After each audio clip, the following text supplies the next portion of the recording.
চন্দ্রচূড় ঘোষের কাছে যাবো এক মিনিট দান চন্দ্রচূড় ঘোষের কাছে। চন্দ্রচূড় বাবু আপনার মনে হয় কোনো মানুষ যদি ভিতর থেকে অসাম্প্রদায়িক হন, চন্দ্রচূড় বাবু কোনো মানুষ ভিতর থেকে অসাম্প্রদায়িক চোখের সামনে দেখছেন দেশ জুড়ে দুজন শিখ বা তিনজন শিখ দেশের প্রধানমন্ত্রীকে মেরে ফেলেছেন অন্ধ এক মিনিট আমাকে বলতে দেন অন্ধ ধর্ম বিদ্বেষে এর জন্য দেশ জুড়ে 3000 সরকারি খাতায় বেসরকারিভাবে আর না জানি কত শিখ বিরোধী দাঙ্গা নিধনযোগ্য বলা উচিত, দাঙ্গা নয় একতরফাভাবে মারা হয়েছিল। নিধনযোগ্য চালানোর পর যিনি ওই দলের টিকিটে প্রথম সাংসদ হন তিনি আমাদের অসাম্প্রদায়িকতা শেখাতে আসেন, তিনি আমাদের জাতিবিদ্বেষ শেখাতে আসেন, আর তার দল লাগাতার পরিকল্পিতভাবে জাতিবিদ্বেষ ছড়াতে যেখানে দাঁড় করিয়েছে বাংলাকে। আজকে দলের মঞ্চে অন্য রাজ্য থেকে ডেকে নিয়ে আসা একটি রাজ্যের প্রাক্তন মুখ্যমন্ত্রীর ছেলেকে মঞ্চে বসিয়ে যা বলছেন প্লিজ যা বলছেন চন্দ্রচূড় বাবু এটা আমি শুরুতেই বলেছি চায়ের দোকানের আড্ডার থেকে অনেক ভয়ঙ্কর কিনা।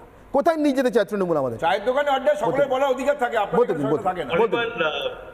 ঘটনা হচ্ছে যে এই যে সংকীর্ণ প্রাদেশিকতা এটা অত্যন্ত লাভজনক এবং এটা ইতিহাসের পরিপন্থী। ইতিহাসে ভারত যখন থেকে স্বাধীন হয়েছে তখন থেকে দেখছি যখন কংগ্রেস পশ্চিমবাংলায় যখনই বিপদে পড়েছে পন্ডিত জওয়াহরলাল নেহরু ছুটে এসেছে, তখন কিন্তু কেউ বলেননি একজন বহিরাগত এসে আমাদের কাজে কর্মে দখল দিচ্ছে।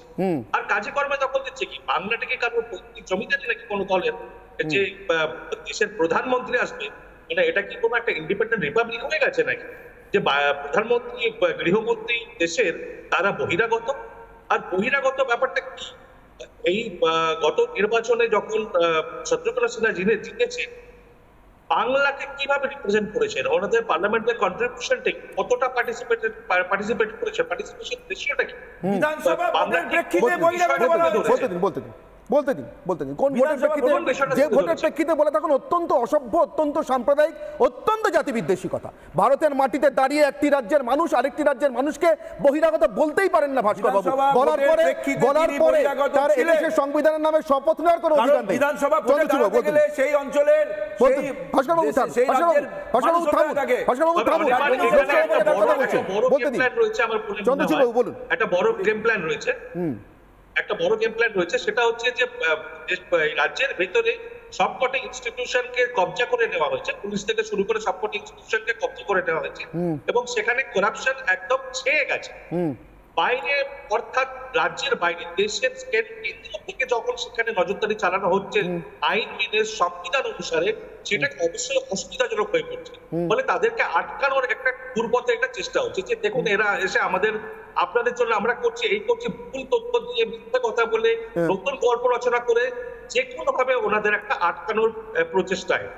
তাছাড়া আর কোনো কারণ আমি এটাতে দেখতে পাচ্ছি না। ক্রমাগত এই বহিরাগত বলে মানে আমাদের জমিদারি আমরাই যা করার করব, এটা আমাদের নিজস্ব রাজত্ব। তৃণমূল মানে বাংলা মানে বহিরাগত ছিলেন, আমি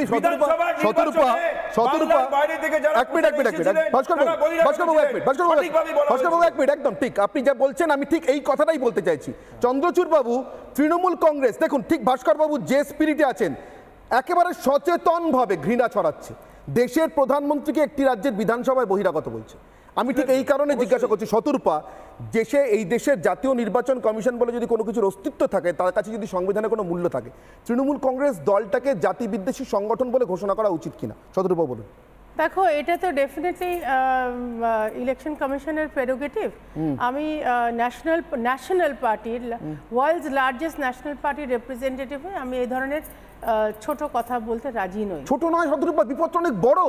একটি রাজ্যের একটি রাজনৈতিক দল তার সর্বভারতীয় সাধারণ সম্পাদক থেকে শুরু করে ভাস্কর বাবু যারা টিভিতে প্যানেলে তাদেরকে রিপ্রেজেন্ট করেন প্রত্যেকে বলছেন দেশের প্রধানমন্ত্রী রাজ্যে বহিরাগত। কেন তিনি ভিন্ন রাজ্যে? পঞ্চায়েত নির্বাচনে আসুন না, আমি বলছি আমার নাম বলেছে। ইলেকশন কমিশন স্বতন্ত্র অর্গানাইজেশন, যা করবে। কিন্তু আমার এই পুরো ঘটনাটা মানে যেভাবে তৃণমূল লাগাতার বাংলা এবং বাকি সব অ্যান্টি বাংলা, মানে তুমি যদি প্রথম থেকে দেখো ওরা ওই র্যাম্প ওয়াক থেকে যখন ওরা ক্যান্ডিডেট অ্যানাউন্স করছে, ওটা কিন্তু তৃণমূল ক্যান্ডিডেট বলছে না, ওরা বলছে বাংলা থেকে অমুক দাঁড়াচ্ছে, বাংলা থেকে অমুক দাঁড়াচ্ছে। আরে বাংলা তো ভারতবর্ষের একটা একটা একটা মানে অভ্যন্তরীণ রাজ্য, এবং এই যে এত ফটফটানি করছে ওরা বাংলায় বসে, সেটা যদি ডক্টর শ্যামাপ্রসাদ মুখার্জি না থাকতো সেটাও হতো না, বাংলাদেশে গিয়ে থাকতে হতো। এটা আমি ছেড়ে দিলাম। হ্যাঁ, ইতিহাস একটু শিখুন। বাকি আমি বলছি, আজকে এদের বাঙালি বিদ্বেষীটা এতটাই বেড়ে গেছে, মাননীয় প্রধানমন্ত্রী, মাননীয় স্বরাষ্ট্রমন্ত্রী, আমাদের ন্যাশনাল প্রেসিডেন্ট জেপি নাড্ডাজিকে অপমান করতে করতে করতে করতে ওদের নিজেদের ক্যান্ডিডেট স্টেজে বসে আছে, সে বেচারা ব্যানারের নিচে লোকাবে না স্টেজ থেকে নেমে যাবে সেটাই বুঝে উঠতে পারছে না। বসে আছে বহিরাগত, বলেই যাচ্ছে যে বাংলা বুঝতে পারে, কীর্তি আজাদ বাংলা বুঝতে পারে না, বাংলা পড়তে পারে, এক সেকেন্ড অনির্বাণ, বাংলা পড়তে পারে, অভিষেক জিজ্ঞেস করছে, কীর্তি আজাদ বাংলা পড়তে পারে না, পেছনে লেখা আছে বুঝতে পারে, কীর্তি আজাদ পারে না। বেচারা কি হলো, কীর্তি আজাদের মাথাটাই গেল গন্ডগোল, মাথা গন্ডগোল হয়ে গিয়ে এখন দিলীপ দাকে অপমান করছে। এত বড় সাহস কীর্তি আজাদ! আমি মানলাম তিনি ইন্ডিয়ান টিমের ছিলেন, 83-তে ওয়ার্ল্ড কাপ নিয়ে এসছেন, part of the Indian team. উনি ভুলে গেছেন যে বাংলার ভূমিপুত্র বিজেপির কার্যকর্তাদের আবেগ হচ্ছে দিলীপ ঘোষ, তাকে অপমান করছে কীর্তি আজাদ। এবং কীর্তি আজাদ সকলের উৎপাত, বিজেপি কর্মীদের উৎপাত হচ্ছে দিলীপ ঘোষ। আমরা কীর্তি আজাদ অন্য কাউকে কি শোকজ করলেন কেন?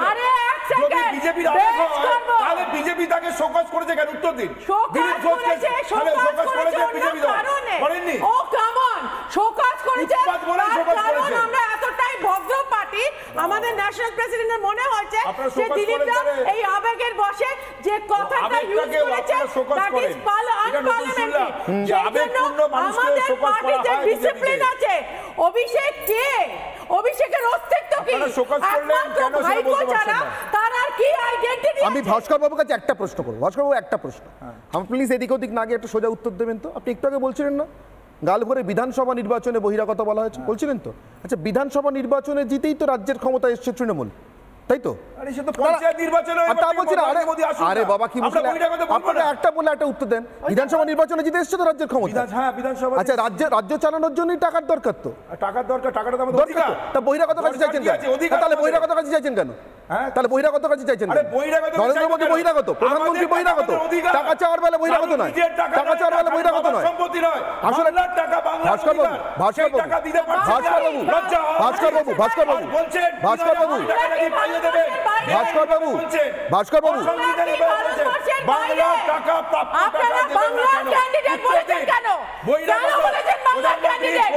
কোন সাহসে আগামী দিনে প্রধানমন্ত্রী পঞ্চায়েতের প্রচারে, গ্রাম পঞ্চায়েতের প্রচারে আসবে, তারা ক্লাবের প্রচারে আসবে, তারা বহিরাগত বলবো আমরা। কারণ লোকসভা নির্বাচন, বিধানসভা নির্বাচনে প্রেক্ষিত আলাদা থাকে, প্রচার আলাদা থাকে। যারা বিধানসভা পঞ্চায়েতে প্রচারে প্রধানমন্ত্রী নিয়ে আসে, আমি প্রভাত বাবুর কাছে আসবো। আমি প্রভাত বাবু, পৌরসভাতে প্রধানমন্ত্রী, বিধানসভা প্রধানমন্ত্রী, একটা মুক্কার কত জায়গায়। আমি